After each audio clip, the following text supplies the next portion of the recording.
ദേഷ്യത്തോടെ വന്ന് ശാലിനി ശാരദാമ്മയോട് ചോദിക്കുകയാണ്, എന്താ അമ്മ ഇത്? എന്തെന്ന് പേടിച്ചുകൊണ്ട് ചോദിക്കുകയാണ് ശാരദാമ്മ. ഊണിന് സമയമായിട്ടും അതിനുള്ള ഒരുക്കങ്ങളൊന്നും ചെയ്യാതെ രണ്ടുപേരും ഇവിടെ വന്ന് നിൽക്കുന്നത് എന്തിനാണെന്നാണ് ഞാൻ ചോദിച്ചത്. നേരം ഒന്ന് ആശ്വസിക്കുകയാണ് ശാരദാമ്മയും ശാരികയും. ശാരദാമ്മ പറയണം, അല്ല അത് ജംഗ്ഷനിൽ പാർട്ടിയുടെ സമരം നടക്കുന്നത് കൊണ്ടേ ഇന്ന് ചിലപ്പോൾ ഊണിന് ആള് കൂടുതൽ ഉണ്ടാകുമെന്ന് ഞാൻ ശാരികയോട് പറയുമായിരുന്നു. അത് കേട്ട് ഒന്ന് ആലോചിച്ച് ശാലിനി ചോദിക്കുകയാണ്, പക്ഷേ അർജുനേട്ടന്റെ കാര്യമെന്തോ പറയുന്നത് കേട്ടല്ലോ. അർജുനെ കാണാൻ പോയിട്ട് നീ വന്നില്ലല്ലോ എന്ന് പറഞ്ഞതാണ്. വിളമ്പാൻ ആള് വേണ്ടേ? അത് ശരിവയ്ക്കുകയാണ് ശാരികയും. നേരം ഹോട്ടലിലേക്ക് ബൈക്കിൽ ചോറുണ്ണാനായി എത്തുകയാണ് രാജീവ് അന്ന് താൻ കൊണ്ടുവന്ന ചെരുപ്പ് പുറത്തു വെച്ചിട്ട് പോയ സ്ഥലം നോക്കുകയാണ്. എന്നിട്ടൊന്ന് ചിരിച്ചുകൊണ്ട് അകത്തേക്ക് കയറുകയാണ് രാജീവ്. കയറുമ്പോൾ തന്നെ രാജീവ് തൊട്ടപ്പുറത്തുനിന്ന് സംസാരിക്കുന്ന ശാരികയെയും ശാരദാമ്മയും ശാലിനിയെയും കാണുന്നുണ്ട്. കൈയെടുത്ത് കാണിച്ച് രാജീവ് പറയുകയാണ്, ഹലോ നമസ്കാരം. ശാരദാമ്മ തിരിച്ച് നമസ്കാരം പറയുമ്പോൾ രാജീവ് അവരുടെ അടുത്തേക്ക് ചെന്നിട്ട് ചോദിക്കുകയാണ്, ഇന്നെന്തോ വിശേഷമുണ്ടല്ലോ, 3 പേരും കൂടി മാറിയിരുന്ന ഒരു ഡിസ്കഷൻ. അല്ല, എന്തേലും സ്പെഷ്യൽ വല്ലതും ഉണ്ടാക്കാനാണോ? അതെ, തട്ടിൽ ചുട്ട ദോശയും മീൻ അവിയലും ചിക്കൻ നിർത്തിപ്പൊരിച്ചതും ഇന്നത്തെ സ്പെഷ്യൽ എന്ന് പറയുകയാണ് ശാലിനി. പോരാന്നുണ്ടെങ്കിൽ മുളകെണ്ണയിൽ പൊരിച്ചെടുത്ത കോൺ ഐസ്ക്രീമും ഉണ്ട്. എന്താ അത്രയും മതിയോ ലെക്ചർ സാറിന് എന്നൊരു ആക്കി ചോദിക്കുകയാണ് ശാലിനി. അല്ല, ഞാനത് പിന്നെ എന്ന് രാജീവ് പറയുമ്പോൾ ശാലിനി പറയുകയാണ്, അല്ല സാർ ഊണിനല്ലേ വന്നത്, പോയിരുന്നാട്ടെ, ഇല്ല ഇപ്പോൾ കൊണ്ടുവരും. ശരിയെന്നും പറഞ്ഞ് രാജീവ് പോകുന്നത് കണ്ട് എന്ത് വാടിയെന്ന് ചോദിക്കുകയാണ് ശാരദാമ്മ ശാലിനിയോട്. രാജീവ് അകത്തേക്ക് കയറി വരുന്നത് കണ്ട് ശ്യാമ എഴുന്നേറ്റ് എന്ന് പറയുകയാണ്, ഗുഡ് ആഫ്റ്റർനൂൺ സാർ. നേരം ശാരികയും ശാലിനിയും ശാരദാമ്മയും ഒക്കെ അകത്തേക്ക് കിടക്കുകയാണ്. ശാരികയുടെ കാലുകൾ ശ്രദ്ധിക്കുകയാണ് രാജീവ്. പക്ഷേ രാജീവ് കൊടുത്ത ചെരുപ്പ് കാണുന്നില്ല. രാജീവ് കരുതുകയാണ്, ചെരുപ്പ് ഇട്ടിട്ടില്ലല്ലോ, എന്തു പറ്റി? ഞാനിവിടെ അന്ന് വെച്ചിട്ട് പോയ ചെരുപ്പ് കിട്ടിയില്ലേ? അതോ ഇനി അത് ആൾക്കുള്ളതാണെന്നും മനസ്സിലായില്ലേ? മനസ്സിലാവാതിരിക്കാൻ ഒരു വഴിയും കാണുന്നില്ലല്ലോ. എന്തായാലും വിളമ്പാൻ വേണ്ടി അടുത്ത് വരുമല്ലോ, അപ്പോൾ ചോദിക്കാം ചെരുപ്പിന്റെ കാര്യം. രാജീവിനുള്ള ഭക്ഷണം വിളമ്പാനായി ചോറുമായി വരികയാണ് ശാരിക. അതെ എന്ന് പറഞ്ഞ് രാജീവ് ചോദിക്കാനൊരുങ്ങുമ്പോൾ അടുത്തിരുന്ന ആളൊന്ന് ചുമക്കുകയാണ്. അപ്പോഴേക്കും ശാരിക ഇലയിട്ടിട്ട് അവിടെ നിന്നും പോയിരുന്നു. രാജീവ് കരുതുകയാണ്, ഇതെന്തൊരു സ്പീഡായത്, റോക്കറ്റ് പോലെ. ഈ 4-5 സെക്കൻഡ് സമയത്തിനുള്ളിൽ എന്ത് ചോദിക്കാനാണ്? വീണ്ടും കറി വിളമ്പാനായി വരികയാണ് ശാരിക. ഞാനൊരു ചെരുപ്പ് എന്ന് പറയുമ്പോഴേക്കും അടുത്തിരുന്ന ആൾ പറയുകയാണ്, ഇവിടെ അല്പം കറി. വരുന്നു എന്ന് പറഞ്ഞ് ശാരിക വീണ്ടും പോവുകയാണ്. എന്നാക്കുകയാണ് രാജീവ്. അത് കണ്ട് അടുത്തിരുന്നയാൾ പറയാൻ, ഡെസ്ക് ഒന്നും അടിച്ചു പൊളിക്കണ്ട ചേട്ടാ, എന്ത് ചോദിച്ചാലും അതിവിടെ ഉള്ളതാണെങ്കിൽ തരും. അതാണ് ശാരദാമ്മയുടെ കുടുംബശ്രീ. അത് കണ്ട് ഇഷ്ടപ്പെടാതെ രാജീവ് പറയുകയാണ്, ഓ ആയിക്കോട്ടെ, ചേട്ടന്റെ കാര്യം നോക്ക്. പിന്നീട് കറിയുമായിട്ട് വരുന്നത് ശാലിനിയാണ്. ശാലിനി ചോദിക്കുകയാണ്, പരിപ്പൊഴിക്കട്ടെ? രാജീവ് പറയുകയാണ്, സാമ്പാർ മതി. ഓ അത് ശരി, സാറിന്റെ ഇഷ്ടങ്ങളൊന്നും ഇതുവരെ മാറിയിട്ടില്ല അല്ലേ? അകത്തേക്ക് നോക്കി ശാലിനി പറയുകയാണ്, രാജി ചേച്ചി ഇതാ ഇവിടെ സാമ്പാർ. രാജീവിനെ ഒന്ന് രൂക്ഷമായി നോക്കിയിട്ട് ശാലിനി പോവുകയാണ് അകത്തേക്ക്. രാജി സാമ്പാർ വിളമ്പുമ്പോഴും രാജീവ് ശാരികയെ തന്നെ നോക്കുകയാണ്. അന്നേരം ശാരദാമ്മയുടെ ഹോട്ടലിലേക്ക് ആട്ടോയിൽ എത്തുകയാണ് മുരുകൻ. ശാരദാമ്മ എന്ന് അകത്തേക്ക് കയറി നീട്ടി വിളിക്കുകയാണ് മുരുകൻ. നമസ്കാരം പറഞ്ഞ ശേഷം മുരുകൻ പറയുകയാണ്, നിങ്ങളുടെ ശുക്രൻ തെളിഞ്ഞു വരികയാണല്ലോ. എന്താ മുരുകണ്ണ, നിങ്ങളുടെ ഈ പൊന്നിൻകുടം ശാരിക മോൾക്ക് നല്ല ചൊക ചെമ്പഴങ്ങ പോലെ ചാമ്പയ്ക്ക് പോലെയുള്ള പയ്യന്മാര്, അതും തറവാടിത്തവും കുടുംബമഹിമവും വിദ്യാഭ്യാസവും ജോലിയുമൊക്കെയുള്ള പയ്യന്മാർ. ചീട്ടുകെട്ട് പോലെ നിരത്തി വച്ചിരിക്കുകയല്ലേ ഫോട്ടോകളെന്ന് പറഞ്ഞ് തന്റെ കയ്യിലിരിക്കുന്ന കെട്ട് കാണിക്കുകയാണ് മുരുകൻ. ഫോട്ടോയൊക്കെ കാണിച്ച ശേഷം മുരുകൻ പറയുകയാണ്, ഇതൊക്കെയാണ് പുതിയ ഫോട്ടോകൾ, എല്ലാരും വന്ന് നോക്ക്. ശാരിക മോൾക്ക് ഇഷ്ടപ്പെട്ട പയ്യൻ ഏതാണെന്ന് വെച്ചാൽ തിരഞ്ഞെടുക്കാം. അന്നേരം ശാരദാമ്മയും ശാലിനിയും ഒക്കെ വളരെയധികം സന്തോഷിച്ചു നിൽക്കുകയാണ്. പക്ഷെ രാജീവിന്റെ മുഖം അവിടെ മാറുകയാണ്. ശാരികയുടെ മുഖവും മാറുന്നു. ശാരദാമ്മ ചോദിക്കുകയാണ്, മുരുകണ്ണൻ ഊണ് കഴിച്ചതാണോ? അതെ, വരുന്ന വഴിക്ക് നമ്മുടെ തന്നെ ഒരു കല്യാണം ഉണ്ടായിരുന്നു, അവിടെന്ന് വയറ് പൊട്ടും പോലെ കഴിപ്പിച്ചിട്ടാണ് അവർ വിട്ടത്. ശാലിനി പറയുകയാണ്, എന്നാൽ നമുക്ക് വീട്ടിലേക്ക് ഇരിക്കാം മംഗളെ, ഫോട്ടോയൊക്കെ നമുക്ക് അവിടെ ചെന്ന് നോക്കാം. എന്നാ ശരി, വന്നാട്ടെ എന്നും പറഞ്ഞ് മുരുകനും ശാരികയും ശാലിനിയും ശ്യാമയും ശാരദാമ്മയും ഒക്കെ മുരുകന്റെ പിറകെ പോവുകയാണ്. പുറത്തേക്ക് പോകുന്ന ശാരിക രാജീവിനെ ഒന്ന് നോക്കുന്നുണ്ട്. രാജീവ് വളരെയധികം വിഷമിച്ചിരിക്കുകയാണ്. രാജീവിന്റെ അടുത്തിരിക്കുന്ന ആൾ പറയുകയാണ്, ഈ മുരുകണ്ണൻ ഒരാലോചന കൊണ്ടുവന്നാൽ അത് നടക്കുന്നത് നോക്കിയേ കൊണ്ടുവരൂ. നിങ്ങൾ കല്യാണത്തിനുള്ള ഒരുക്കങ്ങൾ തുടങ്ങിക്കോളൂ. കേട്ട് വളരെയധികം വിഷമിക്കുകയാണ് രാജീവും ശാരികയും. അന്നേരം ശാന്ത വന്ന് പറയുകയാണ്, നീ എന്താ ഇവിടെ നിൽക്കുന്നത് ശാരി, വീട്ടിലേക്ക് ചെല്ല്. അന്നേരം വീട്ടിൽ ഫോട്ടോയൊക്കെ നോക്കുകയാണ് ശ്യാമയും ശാലിനിയും. മുരുകൻ പറയുകയാണ്, ചായയൊന്നും വേണ്ടെന്ന് ഞാൻ ശാരദാമ്മയോട് പറഞ്ഞതാണ്. പക്ഷേ ശാരദാമ്മയുടെ ഒരു കാര്യം. അതെ, എങ്ങനുണ്ട്, ഫോട്ടോകൾ ഇഷ്ടപ്പെട്ടോ? ശ്യാമ പറയുകയാണ്, കൊള്ളാം. അന്നേരം ശ്യാമയുടെ കയ്യിൽ വിഷ്ണുവിന്റെ ഫോട്ടോയും വരികയാണ്.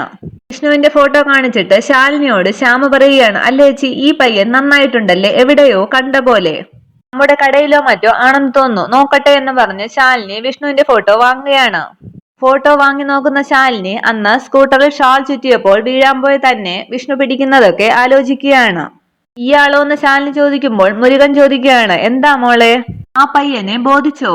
ശാലിനി പറയുകയാണ്, ബോധിച്ചു. ഇങ്ങ് തന്നെ മുരുകൻ നോക്കട്ടെ ആളാരാണെന്ന്.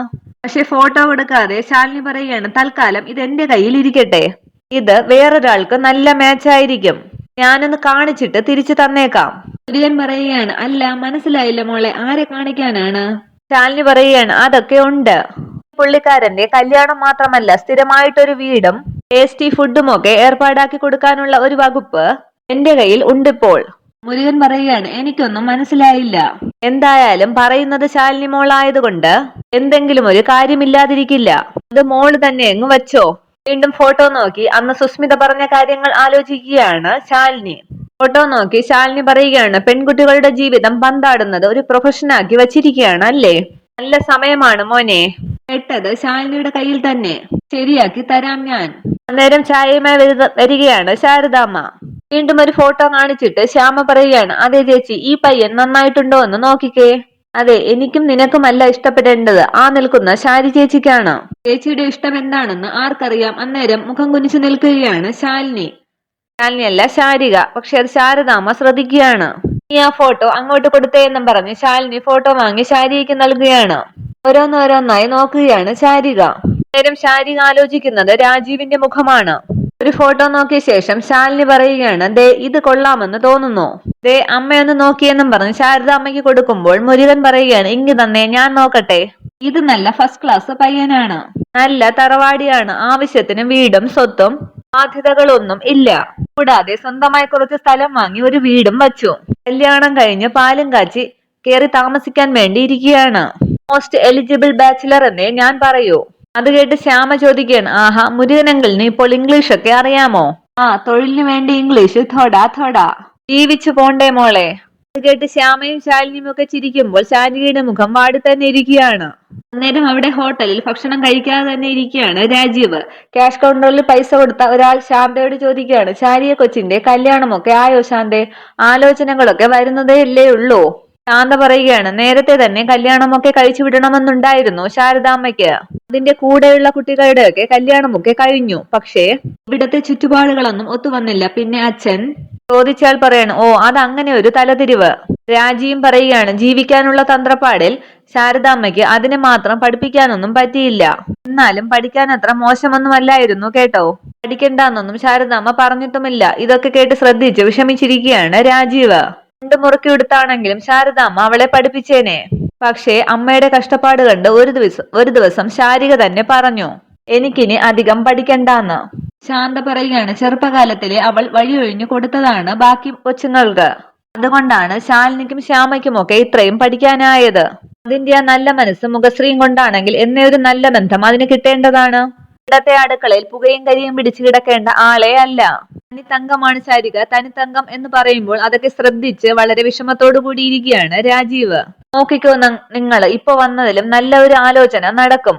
കൊച്ചിന്റെ നല്ല മനസ്സിന് പ്രതിഫലം കൊടുക്കാതിരിക്കുമോ ഭഗവാൻ? ഫോട്ടോ നോക്കിയിരിക്കുന്ന ശാരദാമ്മയോട് മുരുകൻ ചോദിക്കുകയാണ്, നോക്കിയ ഫോട്ടോയൊക്കെ കണ്ടിട്ട് ശാരദാമ്മ ഒരു തീരുമാനം പറഞ്ഞില്ലല്ലോ. ശാരദാമ്മ പറയാണ്, ഇത് വേണ്ട മുരുകണ്ണ. ശരി, അത് വേണ്ടെങ്കിൽ വേണ്ട, വേറെ നല്ല പയ്യന്മാർ ഉണ്ടല്ലോ. ഇതല്ല മുരുകണ്ണ, ശാരികയ്ക്ക് ഇപ്പോൾ പെട്ടെന്നൊരു കല്യാണം വേണ്ടെന്നാണ് എന്റെ തീരുമാനം. ശാലിനി ചോദിക്കുകയാണ്, അമ്മ എന്തായി പറയുന്നത്, കല്യാണം വേണ്ടെന്നോ? അതെ, എടുപിടിയെന്നൊരു തീരുമാനം വേണ്ട, ആലോചിച്ച് സാവകാശം മതിയെല്ലാം. അന്നേരം ശാലിനിയുടെ മുഖം പ്രസന്നമാവുകയാണ്, ശാരികയുടെ മുഖം പ്രസന്നമാവുകയാണ്. വീണ്ടും ദേഷ്യപ്പെട്ട് ശാലിനി ചോദിക്കുകയാണ്, ചേടാ ഈ അമ്മ എന്താണ് ഈ പറയുന്നത്? ശാരികേച്ചിയുടെ കല്യാണം വൈകിപ്പോയെന്നും പറഞ്ഞ് അമ്മയല്ലേ തിരക്ക് കാണിച്ചുകൊണ്ടിരുന്നത്? ഈ മുരുകനങ്കിളിനെ വിളിച്ചു വരുത്തിയതും അമ്മയാണെന്നുള്ളത് മറന്നോ? എന്നിട്ടിപ്പോൾ നമുക്ക് ചേരുന്ന ഒരു ആലോചനയുമായിട്ട് വരുമ്പോൾ വേണ്ടാന്ന് പറയുവാണോ? വേണ്ടാന്ന് ഞാൻ പറഞ്ഞില്ലല്ലോ, കുറച്ച് സാവകാശം വേണമെന്നല്ലേ പറഞ്ഞുള്ളൂ. എങ്ങനെ വളച്ചൊടിച്ചാലും ആരോടുള്ള ദേഷ്യത്തിനാണ് അമ്മയുടെ തീരുമാനമെന്നെന്ന് അറിഞ്ഞാൽ കൊള്ളാമായിരുന്നു.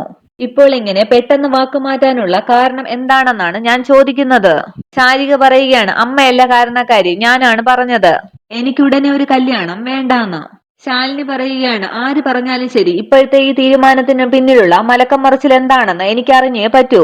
ഇതുവരെ ഈ ആലോചനകളെല്ലാം നടന്നത് ചേച്ചിയുടെ മുന്നിൽ വെച്ച് തന്നെയല്ലേ? അന്നൊന്നും വേണ്ടാന്ന് പറഞ്ഞില്ലല്ലോ. മറ്റു പെൺകുട്ടികളെ പോലെ വിവാഹത്തിനോട് വിയോജിപ്പുണ്ടാകാൻ ചേച്ചിക്ക് സ്വന്തമായിട്ട് ഒരു ഇഷ്ടങ്ങളും ഉണ്ടാവില്ല എന്നെനിക്കറിയാം. അന്നേരം മുഖം കുനിച്ച് ശാരിക വീണ്ടും രാജീവിന്റെ മുഖം ആലോചിക്കുകയാണ്. ഇപ്പോ കല്യാണം വേണ്ടാന്ന് ശാരികേച്ചി പറഞ്ഞിട്ടുണ്ടെങ്കിൽ അതിന്റെ കാരണം എന്താണെന്ന് തിരക്കിയിട്ടുണ്ടാകുമല്ലോ അമ്മ. അതെന്താന്ന് പറയും, ഞങ്ങളും കേൾക്കട്ടെ കാര്യം എന്താണെന്ന്. എനിക്കറിയാം അമ്മയുടെ മൗനാനുവാദം ഇല്ലാതെ ശാരികേച്ചി ഒന്നും ചെയ്യില്ല എന്ന്. അതല്ലെങ്കിൽ ഇപ്പോൾ സംസാരിക്കുന്നത് അമ്മയ്ക്ക് വേണ്ടിയാണ്. അല്ലെങ്കിലും മുൻപും അങ്ങനെ ആയിരുന്നല്ലോ. മറ്റുള്ളവർക്ക് വേണ്ടി ഇഷ്ടങ്ങളും ജീവിതവും ഒക്കെ മാറ്റിവെച്ചു. ദേ ഇനി അത് വേണ്ട. ചേച്ചി ആത്മാർത്ഥമായിട്ട് മനസ്സ് തുറന്നു പറയ്. ഈ പയ്യനെ ചേച്ചിക്ക് ഇഷ്ടമായില്ലേ? നേരം ഇഷ്ടമായി എന്ന് തലയാട്ടുകയാണ് ശാരിക. മുരുകനും സന്തോഷിക്കുമ്പോൾ ശാലിനി പറയുകയാണ്, ദേ കണ്ടില്ലേ, ചേച്ചിക്ക് പയ്യനെ ഇഷ്ടമായി. ഉടനെ കല്യാണം വേണ്ടാന്ന് ചേച്ചി പറഞ്ഞെന്നല്ലേ അമ്മ പറഞ്ഞത്? ഇനി വേറെ തടസ്സങ്ങളൊന്നും ഇല്ലല്ലോ? അമ്മയുടെ പ്രശ്നം എന്താണെന്ന് പറയ്.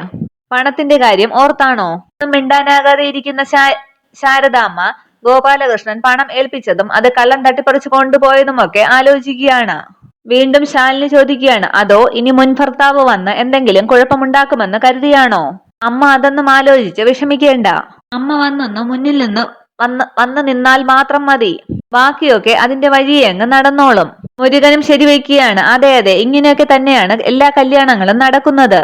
മുൻകൂട്ടി എല്ലാം കരുതി വെക്കാൻ വലിയ കാശുള്ളവർക്കല്ലേ പറ്റൂ. നമ്മൾ ഇടത്തരക്കാരുടെ കാര്യത്തിൽ കല്യാണം വരുമ്പോൾ എല്ലാവരും അങ്ങ് സഹായിക്കും. അതങ്ങ് നടന്നോളും, അത്ര തന്നെ. ശാലിനിയും പറയുകയാണ്, അത് തന്നെ മുരുകനങ്ങൾ, ബാക്കി കാര്യങ്ങളൊക്കെ നോക്കാം.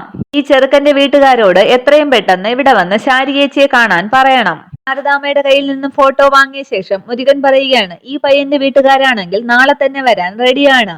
ശാലിനി പറയുകയാണ്, അപ്പൊ നാളെ തന്നെ ആയിക്കോട്ടെ, വൈകിക്കേണ്ട. അപ്പോൾ എല്ലാ ഫോട്ടോയും വാങ്ങിയ ശേഷം മുരുകൻ പറയുകയാണ്, ശരി ശാരദാമ്മേ, എന്നാൽ പിന്നെ ഞാൻ പോട്ടെ. ബാക്കി കാര്യങ്ങളൊക്കെ ഞാൻ റെഡിയാക്കാം, എന്നാ പിന്നെ നമുക്ക് നാളെ കാണാം. മുരുകൻ പോയ ശേഷം ശാന്തേച്ചിന്ന് വിളിച്ചുകൊണ്ട് കടയിലേക്ക് ഓടിക്കയറി വരികയാണ് ശാലിനി. രാജീവ് അത് ശ്രദ്ധിക്കുകയാണ്. രാജി ചോദിക്കുകയാണ്, എന്താ മോളെ, വലിയ സന്തോഷത്തിലാണല്ലോ? സന്തോഷിക്കേണ്ട സമയം തന്നെയാണ് ശാന്തേച്ചി. ശാരികേച്ചിയെ പെണ്ണ് കാണാൻ ഒരു പയ്യൻ വരുന്നു നാളെ തന്നെ. രാജീവ് അത് കേട്ട് വിഷമിക്കുമ്പോൾ പിറകെ വന്ന ശാരിക രാജീവിനെ തന്നെ നോക്കുകയാണ്. എല്ലാവർക്കും സീറ്റ്സ് കൊടുക്കണമെന്നും പറഞ്ഞ് കൗണ്ടറിലിരുന്ന മുട്ടായി കുപ്പി എടുക്കുകയാണ് ശാലിനി. അന്നേരം രാജി പറയുകയാണ്, ശാരിക വന്നത് നന്നായി. ശാരികയുടെ കൈകൊണ്ട് തന്നെ എല്ലാവർക്കും സീറ്റ്സ് കൊടുക്ക. ശാന്ത പറയുകയാണ്, ശാരദാമ്മയുടെ വീട്ടിലെ ആദ്യത്തെ വിശേഷമല്ലേ, നമുക്കിത് പൊടിക്കണം. രാജി പറയുകയാണ്, ഈ കല്യാണം നടക്കും മോളെ. ദീർഘസുമംഗലിയെ ഒരു 100 വർഷത്തോളം ജീവിക്കാൻ ഈശ്വരൻ അനുഗ്രഹിക്കും നിന്നെ. അന്നേരം ശ്യാമ പറയുകയാണ്, ദേ സാറിന് സീറ്റ്സ് കൊടുക്കു ചേച്ചി. മുട്ടായി കുപ്പി ശാരിക രാജീവിന് നേരെ നീട്ടുമ്പോൾ രാജീവ് പറയുകയാണ്, വേണ്ട. ശാലിനി അത് ശ്രദ്ധിക്കുന്നുണ്ട്. പുറകിൽ നിന്ന് ശാലിനി പറയുകയാണ്, വേണ്ട എന്ന് പറയല്ലേ സാറേ. ശാരികേച്ചി അധികകാലം ഇനി ഇവിടെ ഈ കടയിൽ ഉണ്ടാകില്ല. നേരെ ഭർത്താവിന്റെ വീട്ടിലേക്ക് പോകും. ഞങ്ങളുടെ കൂട്ടത്തിലെ ഏറ്റവും കൂടുതൽ കൈപുണ്യമുള്ളത് ശാരികേച്ചിക്കാണ്. സീറ്റ്സ് എടുക്കാതെ രാജീവ് ഇരിക്കുകയാണ്. രാജീവ് കരുതുകയാണ്, എന്തെങ്കിലും ചെയ്തേ പറ്റൂ. ഇഷ്ടമാണുള്ളത് എന്ന കാര്യം ഇനിയും ശാരികയെ അറിയിക്കാതിരിക്കുന്നത് മണ്ടത്തരമാണ്. ഇത്രയുമാണ് ഇന്നത്തെ എപ്പിസോഡ് വിശേഷങ്ങൾ. Okay, thank you.